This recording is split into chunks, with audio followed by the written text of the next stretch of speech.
Welcome back to Empire Total War, and it's the WebG6 channel. You can see this version 2.2, Imperial Splendour. It's a beta version. It came out in, well, I think it was finally finalised in, not that it has really, because it's still a beta, but in October 2012. But this one was complete in July 2012. So I think I've got the absolute total up-to-date one. It's obviously January 2013, just the beginning of it as well, and I've been looking out for this. I've tried loads of ways of doing this. It says continue campaign. I haven't started a campaign, but I have looked at all of these. Well, I haven't looked at all of them. I looked at one or two, so I'm just going to invite you to have a look at it as well. The Road to Independence gives me two options to play, which is this one and this one. It won't give me these for some strange reason, don't know why. I've done Road to Independence all the way through. The Warpath campaign, I'm not even going to click on it because it just crashes on the Warpath campaign. So obviously this latest mod isn't up to it really. This is the thing that confused me about it. It downloads itself. It's not like the original Imperial Splendour, which I could get quite easily actually. I said I couldn't, but I could. It's this one that I couldn't get, and then I was trying to get this one on the back of the other, and it caused me so many problems. But anyway, okay, it's if I show you what's here, then you'll get a good flavour for it, won't you? There you go. Look, you've got all those different nations. I'm going to flick through them all so that you can see them. You see the sort of tattered flags that they've all got. I can't find, and this is what worries me, that I still haven't quite got this right, but I'm convinced I've done everything the way that I'm supposed to now. I've tried everything. What's that? Venice, isn't it? The thing that concerns me the most is that I don't seem to be able to get early and late periods. Now, they bang on about how great it is because you can choose early and late periods, you know, and you can have French Revolutionary as well, or Revolutionary France or whatever. Well, I don't seem to be able to get that, so let's choose France for instance. In fact, it's interesting because somebody said you've played everybody else that's an enemy of Britain, why don't you play as France? Well, the simple answer to that is Britain has been a world power, so we have enemies everywhere. I could choose any nation and it'd be Britain. We've even fought ourselves. So yeah, so we're pretty vicious. Anyway, short campaign, long campaign. If I choose the short campaign, I don't get any other options. I know it's only until 1750, this one. If I choose the long campaign, you think, well, okay, it's going to lead to Revolutionary France, isn't it? But no, but it does give me this flag instead of the tricolour. Excuse me. So is France going to rebel after so many years? I really don't know. Now the Spanish Wars of Succession as well. Is that one Spain? Yeah, there's Spain. So is that taken into account? I'm really not too sure. Well, I'm not at all sure. But anyway, I've had a look at. What did I look at? I looked at France. I might have looked at a couple of others. I can't remember now. But I'm going to show you France because it introduces you to some of the things that are in this campaign, or you know, sort of how the whole thing is designed. But like I said, the thing that bothers me the most is that it's not. In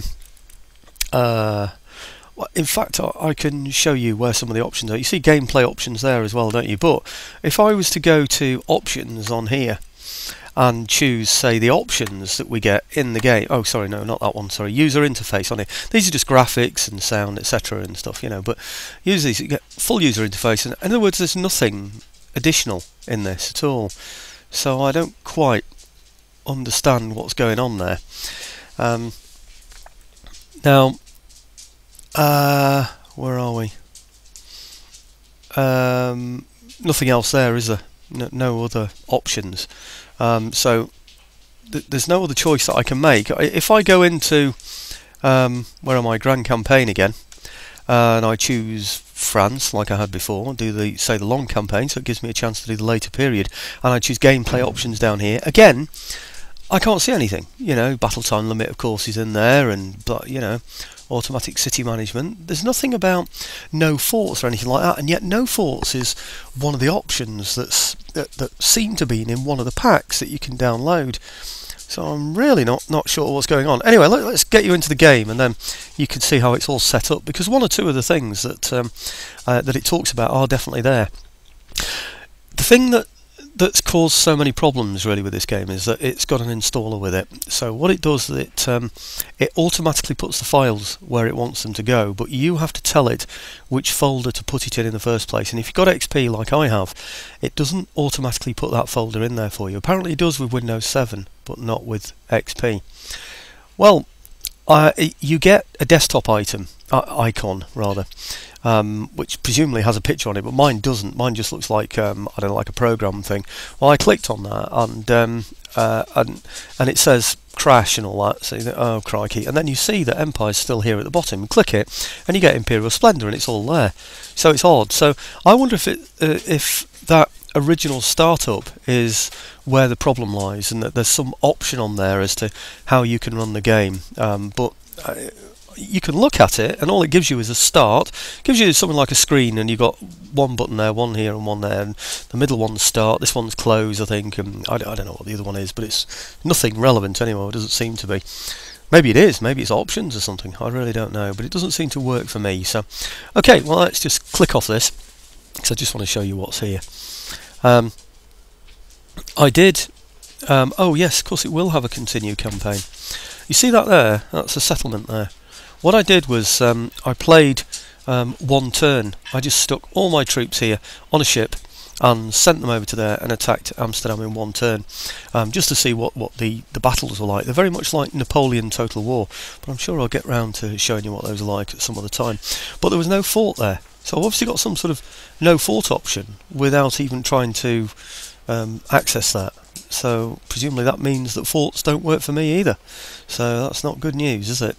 So right, okay, looking at the troops, you can see that you start, this is the Grand Campaign of course, starting in 1700.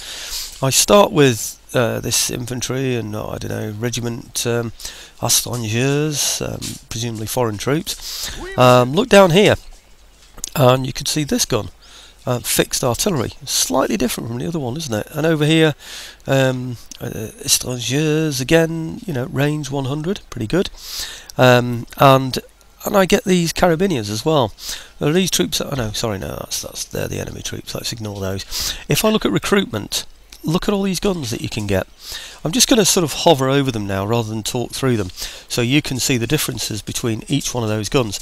Now bearing in mind, this is the startup. This is what you get right at the beginning of the campaign. So they're all the different guns with all the different features. Yes, you got it, these are mortars, £10 mortars. And over here you get £12. I don't know what livre is, you know, I've no idea, but presumably it's I would have thought it was a livery. I would have expected really that it was horses, but maybe it's not, I don't know, so perhaps it's pounds or the equivalent, I don't know. Yep, Maréchal de France, in other words it's a general, a marshal, great. And then like cavalry, and then what's this one, La Guerre, cavalry, La Guerre, cavalry, or I don't know, cuirassiers, heavy cavalry. And if you look at what we've got in here, we've only got this. It's a basic army barracks. Now we have got an Imperial Palace, so you thought, well, maybe that's what's doing it. So you look in here and you can see, oh yes, it allows me to have all these things, Guard Swiss, and all these things. Doesn't say anything about the artillery though, does it? Over here, I don't know. Lots of different, the red ones we can't get because we need the infantry reform. I'll get onto that in a moment. Okay, artillery, if I look on here, this is the artillery we should be able to get at the moment.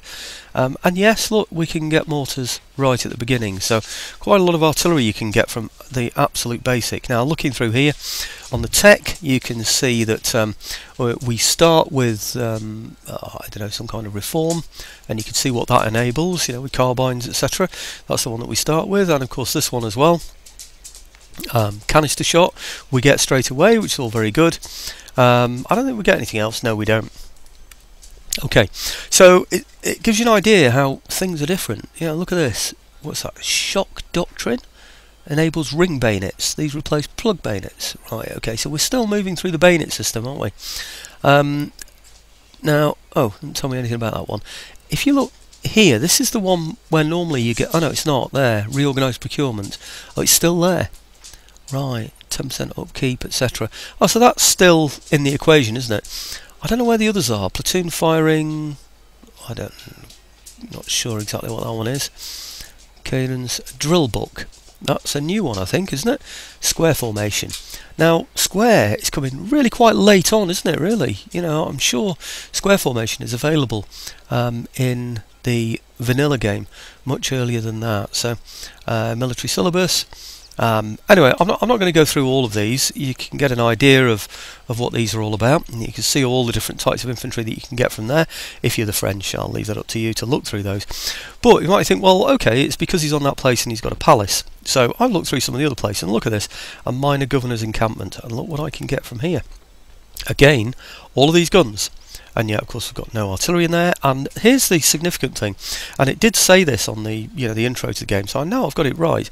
Is that you can get a Marshal of France as well. So dragoons. Now, if you remember, but with the Spanish, I couldn't get dragoons. Oh, I looked at the Spanish campaign as well. I remember now, and the Spanish also get dragoons, and they didn't in the vanilla game that I've just played. So that's over here. If we go into the other theatre.